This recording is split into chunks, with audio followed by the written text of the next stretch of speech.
And I want to, without further ado, welcome a new friend, but a man I've enjoyed following from afar. And a few of us found ourselves last year in Cyprus at a New Frontiers Together gathering, and this man brought an incredible word about the presence of God, being a people of God's presence. And a number of the global team just said, we got to have this guy at Global. So we gathered with Tope and Kemi, and we had lunch with them, and we made the ask.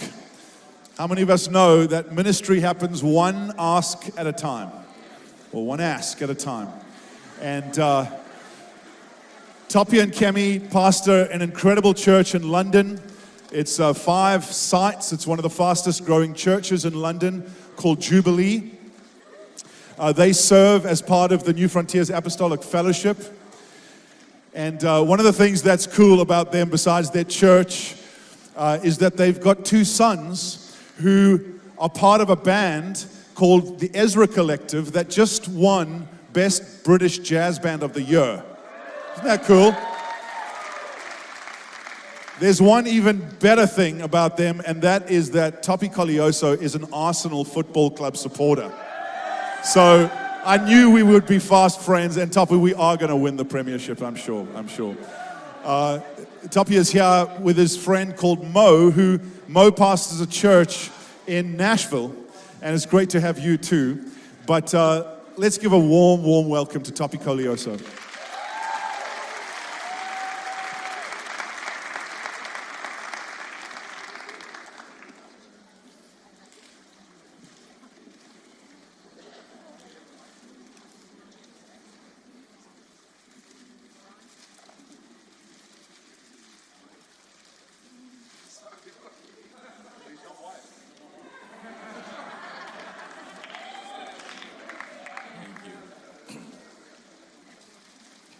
Thank you. Let me read you a few verses from Exodus chapter 25. It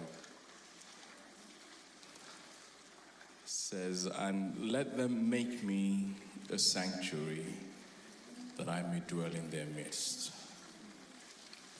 Exactly as I show you concerning the pattern of the tabernacle and of all its furniture, so you shall make it. And there I will meet with you," verse 22. "And from above the mercy seat, from between the 2 cherubim that are on the ark of testimony, I will speak with you about all that I will give you concerning the commandment for the people of Israel. I will meet with you, I will speak with you, I will give to you." Well, it's a real honor for me to be here. Thank you, Alan and the team and everybody. Like he said, we were in sometime last year in Cyprus speaking to the apostolic, New Frontiers Apostolic, Global Apostolic team, and they asked if I would come share along the same lines here. So it's a joy to be here, and it was incredible to see all the youths. I wish all our youths would do it just like that. And but thank you to the youth and the band and everybody. I was here earlier on today for the previous session, and I saw all that happened, the receiving and the commending and the praying for those who are helping to the team that is looking after the movement. It was just a beautiful, powerful, and an important time. And to God be the glory for the things that He's doing. And just like Steve Tiber shared, there's so much more for the future for you. And so for me to be here, one little eye drop of contribution to it, it's a joy to be here. Walk around Zion. Number her towers. Consider well her ramparts, and go through her citadels. Then let one generation say to another one, "This is our God." and he is our God forever, and he will guide us. Walk around Zion, go through it. It's the picture here is of the older guy, the older generation saying to the next generation, let me show you the kinds of things our God does. Let me walk you through Zion. Zion in the Bible represents, it's a city. Great is the Lord and greatly to be praised in the city of our God, in the city of our God, in the mountain of his holiness. Beautiful in its elevation is Mount Zion, the joy of the whole earth. Zion is a city in the Bible. Zion is a mountain, and Zion is the very abode of God. So anytime you read in Zion, it's referencing the presence of God, a city or a mountain or where God dwells. The psalmist says, let me walk you through Zion. Let me walk you through the places that God built. Then let me tell you the stories of our God. That this tower, if you don't know the story behind this tower here, this rampart, this citadel, is one generation saying to another one, this is our God. Is the psalmist trying to show how big, how magnificent, how different, how majestic, how great God is. And when the Bible wants to talk about the greatness of God, it's for all the different ways it can be described. One of the key ways is it uses the word glory. Glory captures, if you like, all the attributes and character and nature and the way of God in a way that man can perceive him. And there are different expressions. Number one, the expressions of glory. You see it in where we talk about the weight of glory. The weight of glory. You think, sometimes a celebrity walks into a room and somehow there's something sometimes different about them. We say, oh, they have real persona. When they come into the room, you see people that you think, we use words like gravitas. All of that is a joke compared to God. When God came into the temple in Isaiah chapter 6, Isaiah says, he said the doorpost shook. Think about it. God came into the temple and dead inanimate object had the good sense to shake in the presence of God. That's weight. That's presence. That's gravitas. That's God. Weight of glory. The Bible describes glory in terms of weight, describes it as light. Light. The light, the Shekinah glory of God, the Israelites, the pillar of fire at night that illuminated everything for them. Light that is up there and it's not connected to electricity or batteries. It just is. To come across that light or to get a glimpse of it is a big deal, such as Moses did. Where God calls Moses to the top of the mountain. Moses is a big deal in the Bible. I don't know where to start. I have a friend here with me. His name is Mo. He's from Nashville. This Moses is a bigger deal than that guy. Moses is there. God says of Moses, he says, Moses is my friend.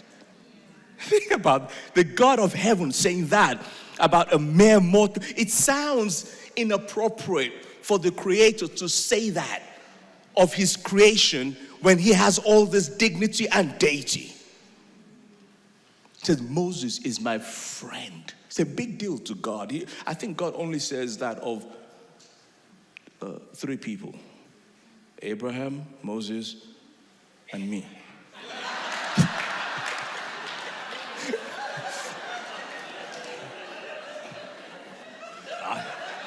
You laugh all you want. I am a friend of God. On one occasion, Miriam, his sister, Miriam says to Moses, are you the only one that God speaks to? are you the only one that God... Moses never said that he's the only one that God speaks to. Moses is a prophet. Miriam, his sister, is also a prophetess. But for some reason, bringing accusation against Moses, she said, are you the only one that God speaks to? And God heard it. And book of Numbers tells us God came down and says, Miriam, come out here. Trust me, no good can come out of that. Said, Miriam, come. In fact, it brought all three of them out and stepped her forward. Said, Miriam, let me tell you something. When a prophet prophesies, I'll speak to him in a dream. I'll show him, deals in dreams and vision and so on. Said, but when I speak to Moses, I speak to him face to face. In fact, the word is a mouth to mouth. As I say it, he gets it. This is who Moses, in other words, Moses is of a class so far beyond. So what is it that made you think you could talk to Moses in the way you just did? Do you not realize he's my friend? If you were there, you would have probably said to God, okay, you're taking this a little personal. To which he would have said, you bet I'm taking it personal. Moses is my friend. It's a big deal.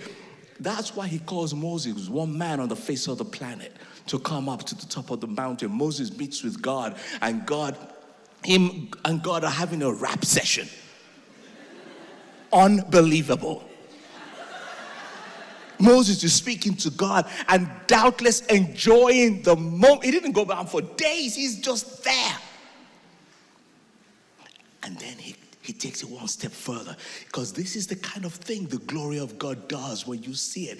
It fills you up and it sets you up for more hunger for him. It's both at the same time. He is loving the moment, but he wants more. He says to God, show me your face. To which God says, oh, Moses. Why would you go and ask for a thing like that? I'm not having such a good moment here. It's all going well. Why would you spoil? How does it show me? I can't show. No man can see my face and live. But I tell you what, since you're my friend, how about it? I will put you in the clefts of the rock. I will walk past. You will see my hindquarters, and that will have to do for you. Because I don't want to kill you with my presence. And so God does that, and then the Bible tells us God moves, and the voice comes from above as God is moving forward. The Lord, and it speaks of all the glory of God. Moses is there, probably chagrined to a spot, probably thinking, I may have gone too far this time. When he comes down from the mountain and the people see him, his face is bright, shining light. Think about that. A human being walking, you can see his legs, his torso, but you cannot see the digitals of his face because it's just a ball of light. They had to plead with him to put a veil over it. All because Moses saw a glimpse of God's glory. When the glory comes, he rubs off on those who are hungry for him. The glory is weight, glory in the form of light. The glory, though, its epitome, the climax of it, is in the person of Jesus Christ. When God decides to actually come down to earth and move in with you and I. That's it. I was thinking today, I wake up in the morning, my study where it is, I get to see the whole street, Depending on my mood, I may pray for everybody on the street.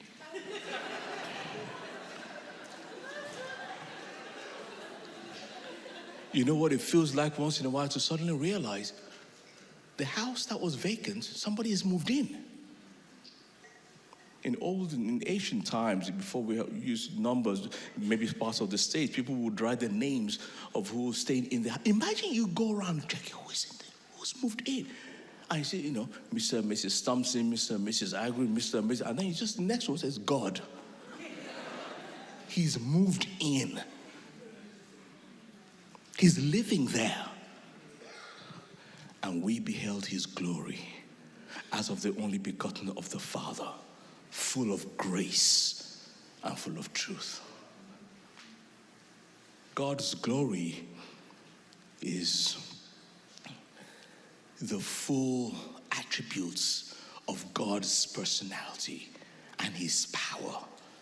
But you and I, we can't see his face, but we can see his glory by the work of his hands.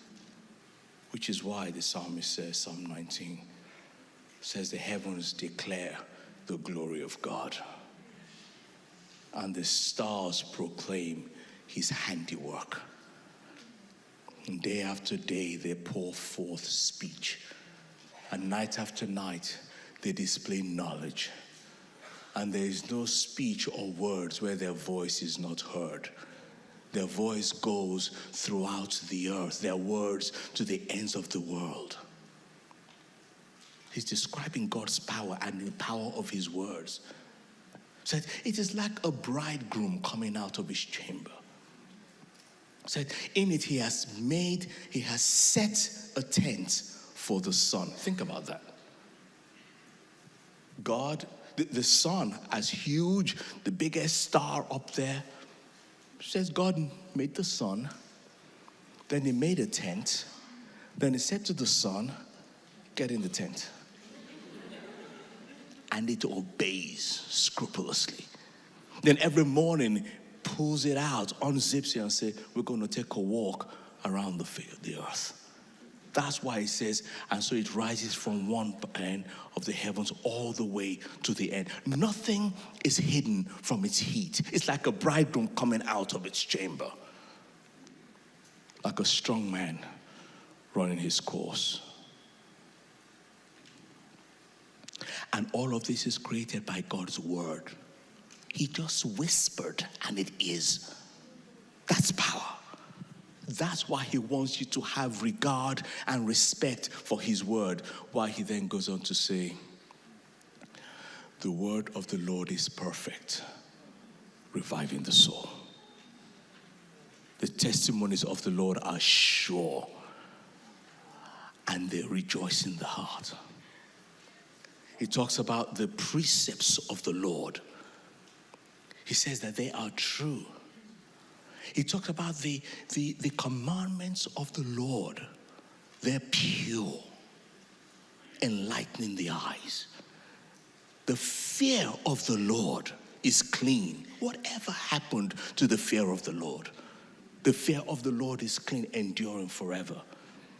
The rules of the Lord, they're true, they're right, forever righteous. Says this is to be desired more than gold, more than pure gold. This is to be desired more than honey, sweeter than honey from the comb. By them, through them is your servant warned. And in keeping them there is great reward. Would you deliver me from presumptuous sins? May they not rule over me, so that I be blameless and I be innocent of great transgression. May the words of my mouth, having spoken about the words of God's mouth, may the words of my mouth, the meditations of my heart, may they be acceptable in your sight, my Lord, my rock, my Redeemer. All of it started with the heavens declare the glory. Then look at the glory, what he made with words. Maybe you ought to have more respect, more regard, more reverence for the God of heaven that we serve. Because to the extent that we have no regard for him, we lose something critical. We lose his presence. And we are called to be a people of the presence. We have a tendency, do we not, to take God for granted. We take his glory for granted. We take his name for granted. We take his power for granted. We take his presence for granted. God is to be respected. God is to be regarded. God is to be revered. God is to be feared. Everybody needs to learn that. From the kid to the youth to the adult, everybody ought to fear the Lord.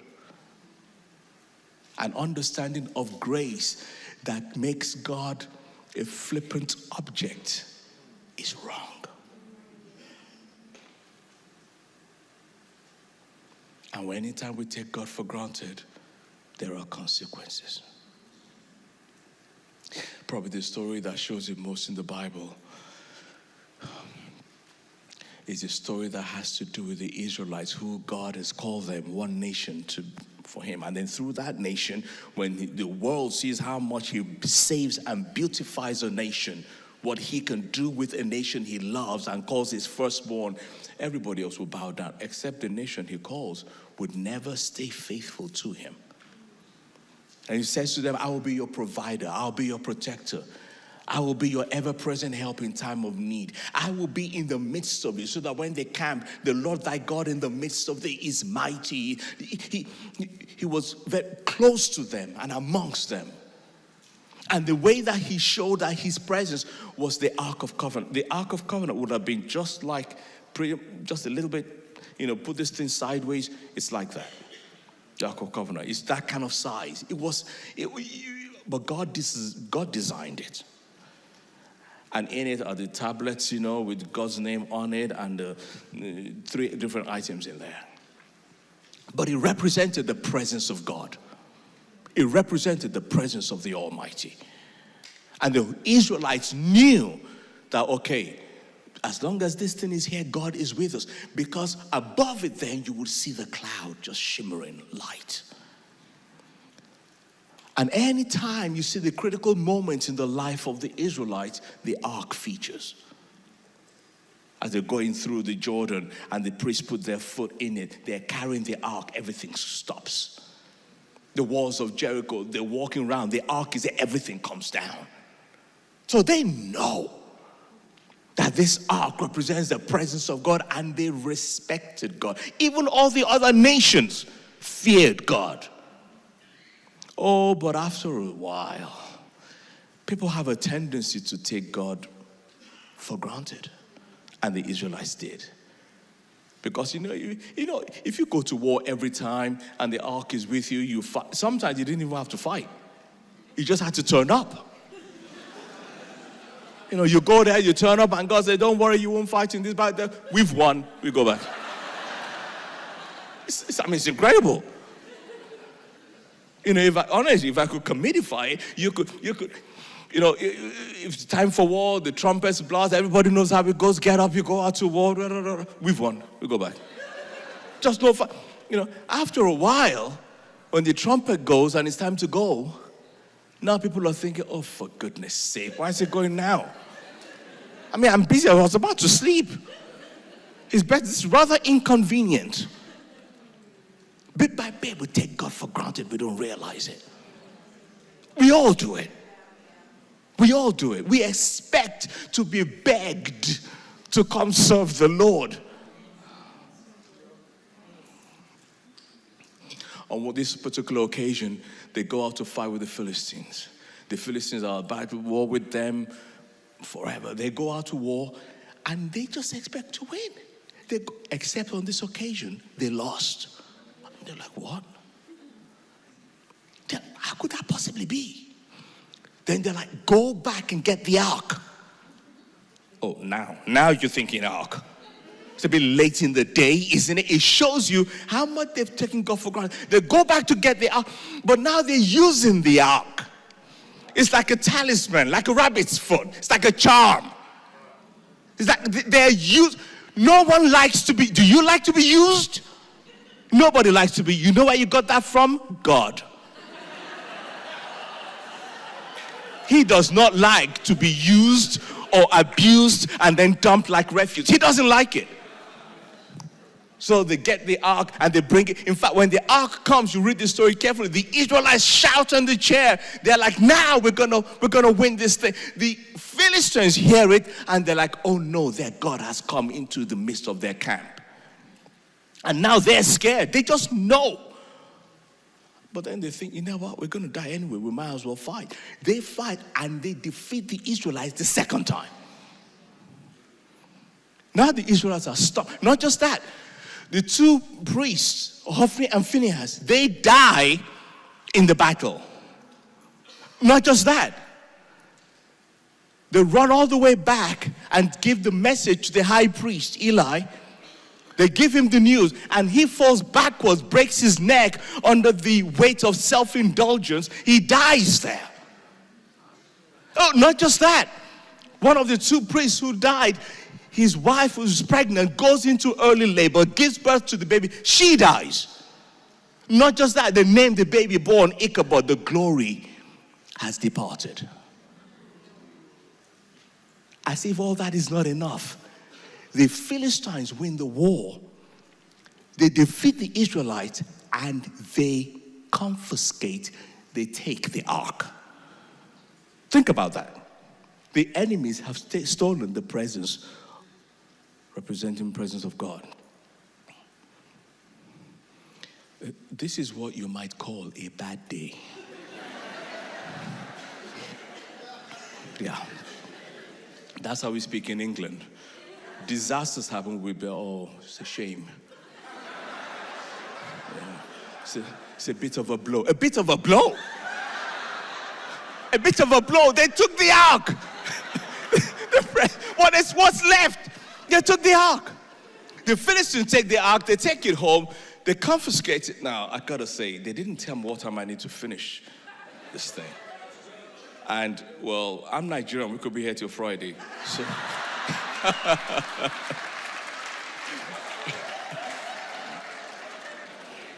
The Philistines take the ark. They confiscate it. They put it before their own God in their little shrine.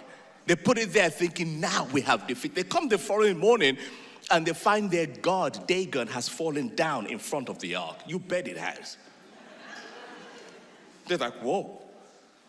They arrange their God back together and they put it. There's something wrong if you have to arrange your own God.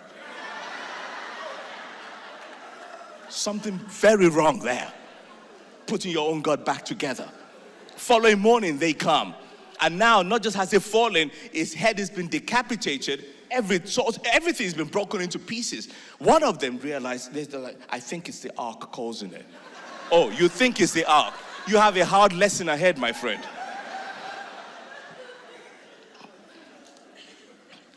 People are breaking out in boils all over.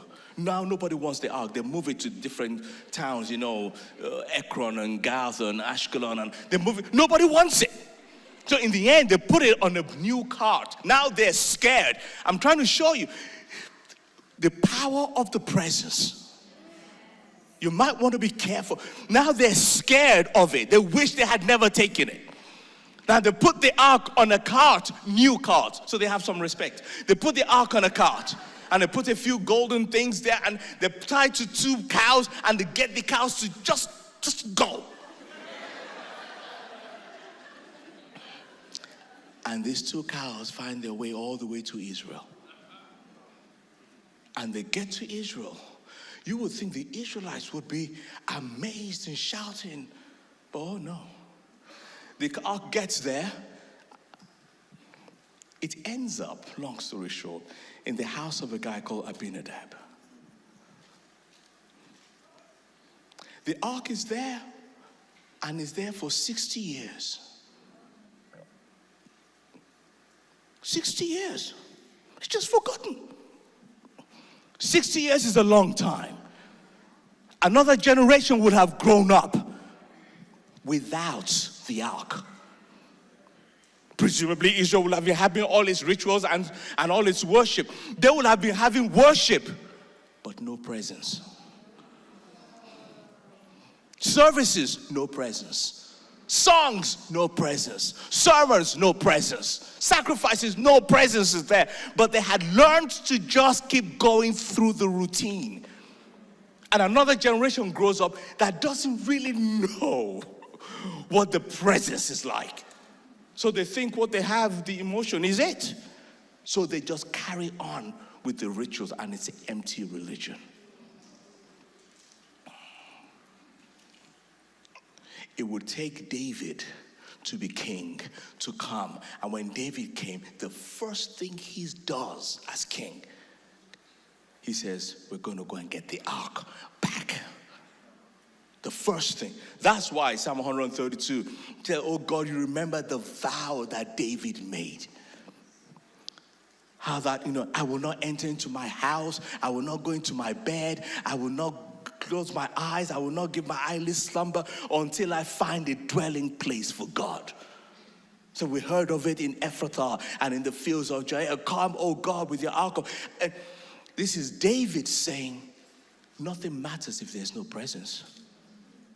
Nothing matters if there's no presence. And so they go and get the ark. But when they go and get the ark now, they get the ark, he calls the whole nation out. This is the right thing to do. Everybody lines up nicely and they get an ark, a cart. They put the ark on the cart.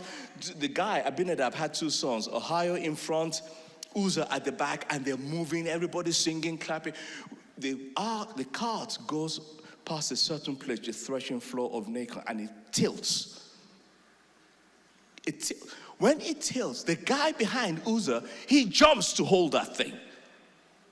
And he dies. This is the kind of worship service you don't want to be at. He put his hand and he died. He died right there. I mean, like, it's gone. Oh, the whole singing stopped. The Bible says, and David, you go read it yourself, 2 Samuel, where are we now, 6, it says, and David was afraid. David was angry. And David became very aware. There's something deeply wrong. David said, we cannot take this ark into Jerusalem. We can't take it the whole way. We can't take it. So they had to put it in somebody else's house.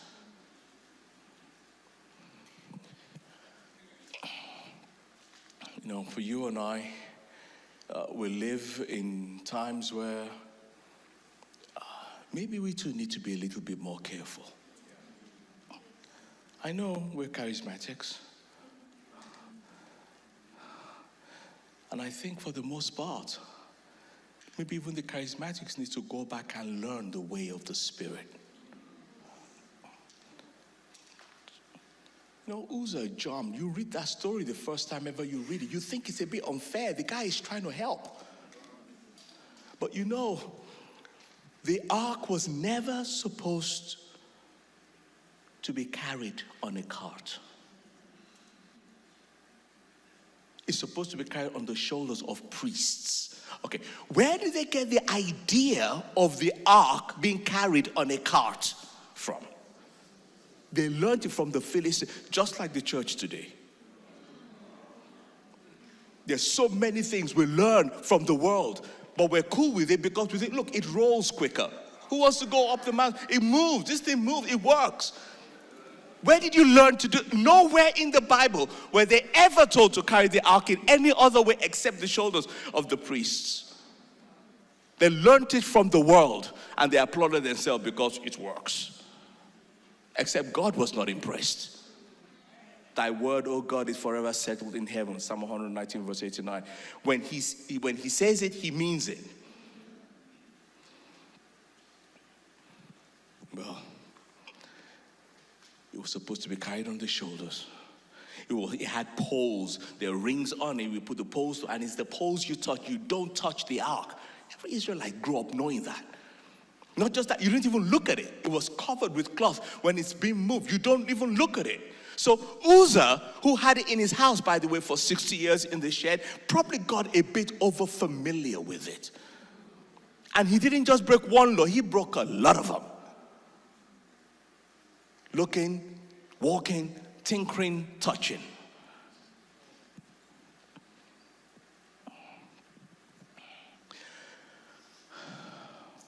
I know that we are charismatics. When David goes back to check the whole thing, he says, and he finds out, 1 Chronicles chapter 15, verse 13, he says, we didn't do it according to the first order. We didn't do it the way that it's supposed to be.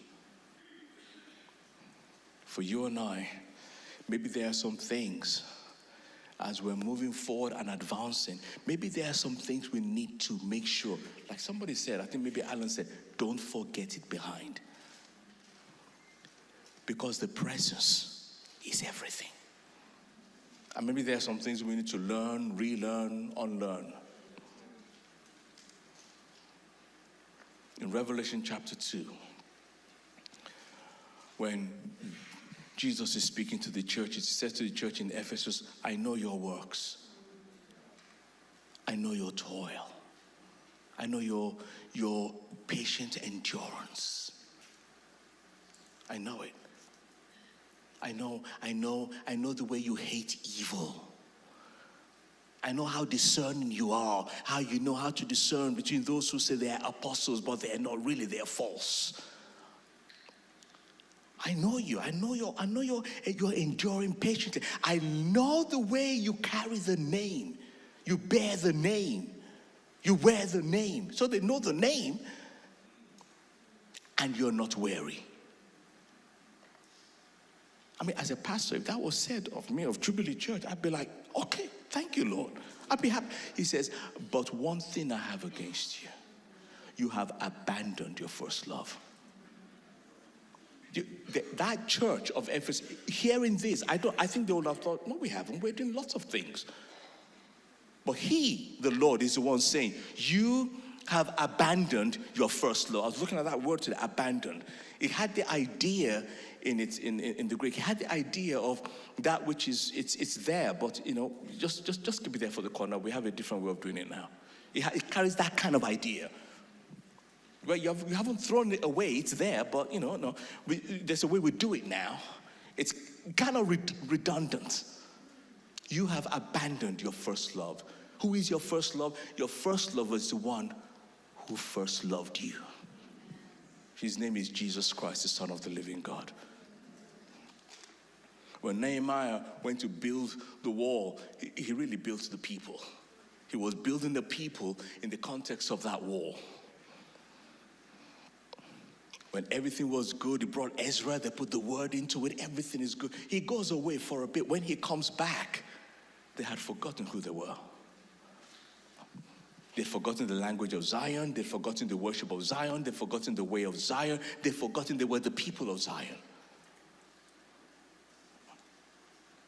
All this has implications for how we lead, brothers and sisters. It speaks into, for example, our philosophy of ministry.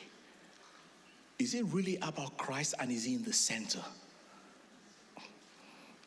Before the pandemic, the church in the West, and I can say this because I live and pastor in the West, the church in the West had concerns. If you didn't see that, you just weren't paying attention. There were a lot of things that you should have been making us wonder, is it really going right or is it not? During the pandemic, the church was shaken. After the pandemic, the church got it was sobering. It was sobering. Many people did not come back. Think about that. You would have thought the church would have, frankly, tripled in number. But some of the ones we all thought were very committed, they didn't come back. What does that say?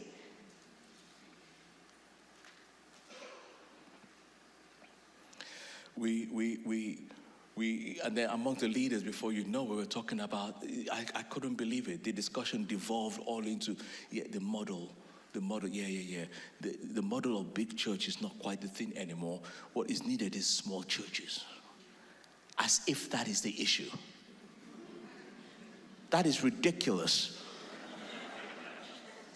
If he's not in it, whether it's big, whether it's small, if he isn't in, if his presence isn't there, it's no good.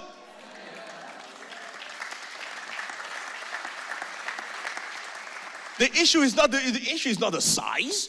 The issue is not the models. Leaders pre-pandemic are obsessed with going to conferences, finding a new model off the shelf. Let's go try this. Let's go. How many have you tried? It's his presence that we need. We have all these rhythms and systems and models and machines, and it grinds so well, it moves so smoothly like a car. But so you begin to realize something is wrong when that machine that is grinding so well is grinding its leaders into a burnout state. There is no way God will have designed something to burn out his own people. That's Pharaoh does that, not the God of heaven. But the church today, in our desperation to be relevant, with our obsession to be accepted by the world, we have sold people a convenient Christianity instead of commitment, redefined our calling, and dampened down the charismatic. The world, this is a very important cultural moment. Shifts are happening everywhere. So many people, I see all kinds of celebrities come and say, I'm going back to God. I'm going back to religion. I know, baby, who knows how much it'll take. But there's something to be said that they're coming out boldly and saying, I got baptized. I'm like, you what? There's something is happening. And the point is this, if they're realizing there's more to this life, everything they thought would make it go, it's ending up empty on the inside, and they're looking for spirituality somewhere. And if they come to the church and they find out it's a cute little band and a cute little talk, they'll be like, thank you very much, but that's not what I need. I need something far more substantial than that. That is the problem with superficiality in church. This is important for you and I. It has to do with our gatherings, where the songs may be sung and music may be good, the theology in the song may be accurate, and the leader may be very gifted. But you look carefully, there's more apathy seems to be replacing fervency. It's not enough for the first 3 rows to be pumping, but all the ones at the back are just staring. Sunday after Sunday. And then with our unbelievable ridiculousness, we just get the camera to catch those in front with their hands up, and we've won. Who do you think you're fooling? You're not fooling God. Every pastor, this should worry you. Attendance is masquerading as discipleship. And intimacy, we're confusing it with familiarity. We think we're intimate with God, but we're just getting over familiar. And his silence should not be taken as approval. Worship these days in many churches can be little more than a concert, jazzed up emotionally, and they might have excitement, but they have no encounter with God. Which, by the way, should not be confused with joy, what I just saw here today in these past few moments. Wish our own youth band could do all of that. Because joy is a fruit of the Spirit. But mere excitability is a whole different thing. And if you add to that self-indulgent excesses, which I see all over my social media in the name of worship sometimes, if you're not careful, the band begin to just copy that, and they learn their trade from people who are hardly walking with God, instead of cultivating it in the place of prayer. And then we wonder why he is not moving. There is more style over substance these days. More showmanship as just an act. The church is not the place for actors. It's the place for people who are humble before God. A form of godliness will not cut it anymore. That you and I, we need to lead. I'm talking to leaders. We need to lead in such a way that we stop them just being spectators. We have not been called to be spectators of a show or affirmers of a soundbite looking for a tweetable sentence said by the preacher, instead of being in worship and in awe. Or maybe we've forgotten what that looks like. And before you know it, if it just carries on, we just leave it the way it is. And we settle for the omnipresence. And we forfeit his manifest presence. And there is a difference. What legacy do we want to leave for the next generation? What legacy do you want to give them? Our procedures and our policies of our movement. That's what you want to give the next generation? Eat your jolly policies. Eat your jolly policies. Our fathers gave us the Acts of the Apostles and the Acts of the Holy Spirit. That's what we're supposed to pass on. So maybe we shouldn't get too clever with our own designs. It's not enough to say the church is alive. The question is it in a coma? Or is it moving? It speaks into our leadership.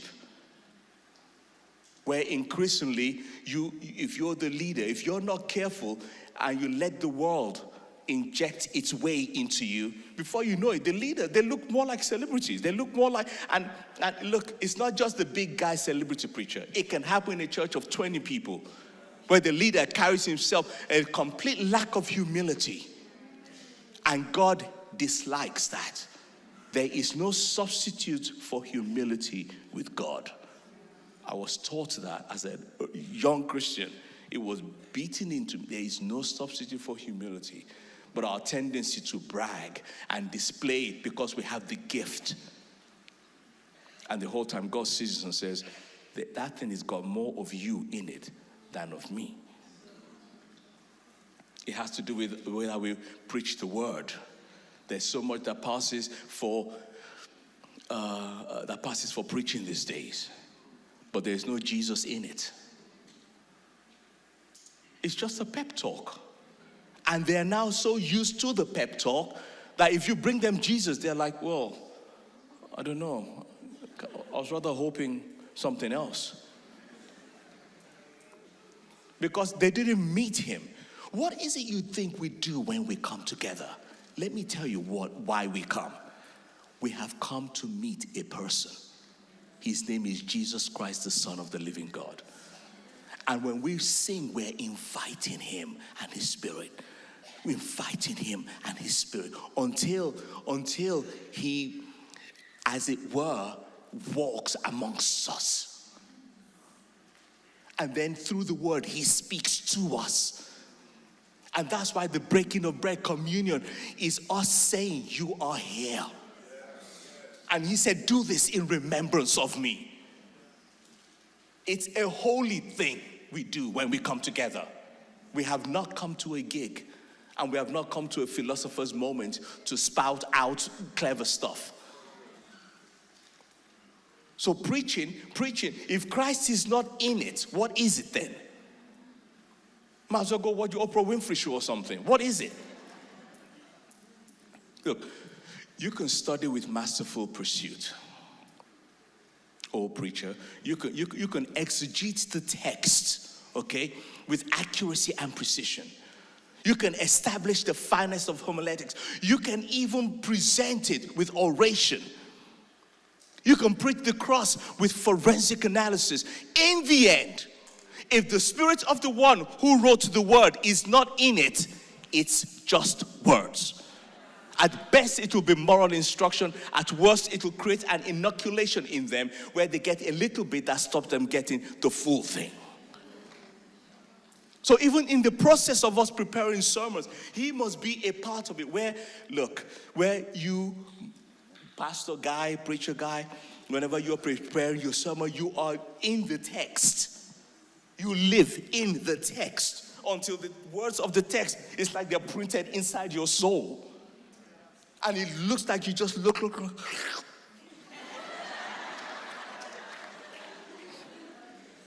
And it's inside.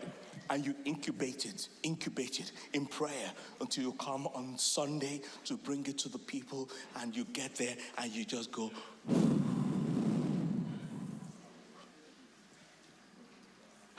My little children, about whom I travail, until Christ be formed in you. What I just described, you don't have to be eloquent. Moses was a stammerer. We need to go back to him, to the Lord, and say, speak to us again. And when it comes to the solution, let me begin to draw to a conclusion, because the kids' parents must be expecting them back. I remembered. I too am a pastor, and I'm not irresponsible. For us as leaders, it starts with us. When the conference is done and you're back home, that's where it really starts. This is not so hard to do. It's when you're back home and you're by yourself, and the realities of what it means to be a shepherd after God's heart hits you, that's where it starts. So have these moments to stir you up in the spirit and keep you alive and link with brothers and sisters, and then you go back to the front of the battle. Therefore, it starts with us. Your love for the Lord and your hunger for him. What is that like these days? Because of time, I won't go into that. Maybe I'll touch on it tomorrow. We must, number 2, cultivate a heart of worship in the people. It takes a cultivation. It takes an explanation. Or else they think we're just standing, sitting, and it's mere calisthenics. It's not. It's every single part of this thing means something. And if that thing you're doing cannot be seen in the word, reconsider what you're doing. We need to teach the people about the Holy Spirit. These days, there was a time, I go back 20 years, 30, there were so many people that, no, I'm not charismatic. These days, everybody seems to be charismatic. Then when I found out, what do you mean by that, actually? It just seems so cheap and easy to say, what do you mean by that? And by the time they describe it, I think you will find being filled with the Spirit, he means more than what you're describing. But setting up doctrines that are cranially constructed that are apart from the word will not work. We need to lead people in prayer. When the church begins to grow and things are happening, one of the first things that will be flung out of the window is the prayer meeting. It just goes. It gets outsourced to the few weird ones who want to do it. And you will never see the pastor there. It's got nothing to do with him. Okay, what does that say? Prayer is indication of dependence on God. And we need to build wisely. David decides we're going to go back and get the ark. Just give me 3 moments and I'll be done.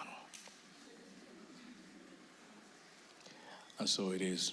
He goes back to get the ark. But this time, he has studied the word. And as they get the ark, the nation is out. Now the ark is on the shoulder of priests. And now they are carriers of the presence, as it were. And here's how it goes.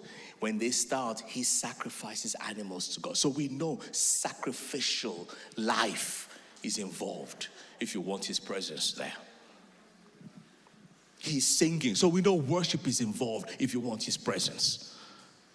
He's talking to God. So we know praying is involved. And then they walk. He takes 6 steps. 1, 2, 3, 4, 5, 6. And he stops.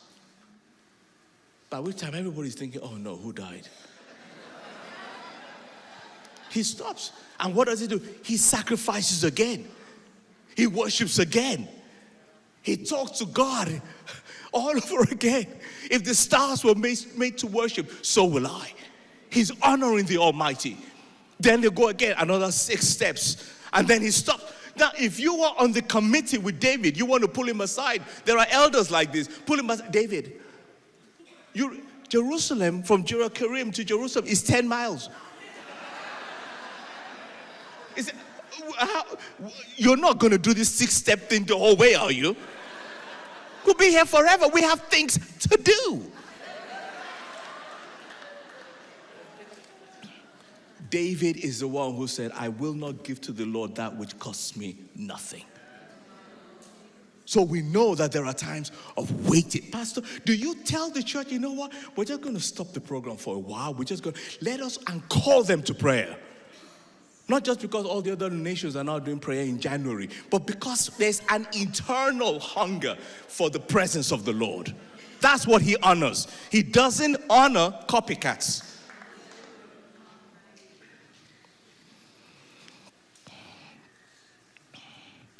May the Lord teach us his way again, so that we can say to the next generation, let me walk you around Zion. Let me show you the towers and show you the kinds of things our God did in the past and will do again through your generation. Because if we build it right according to his specifications, then he will meet with us and he will speak to us and he will give us everything we need for his work. In Jesus' name.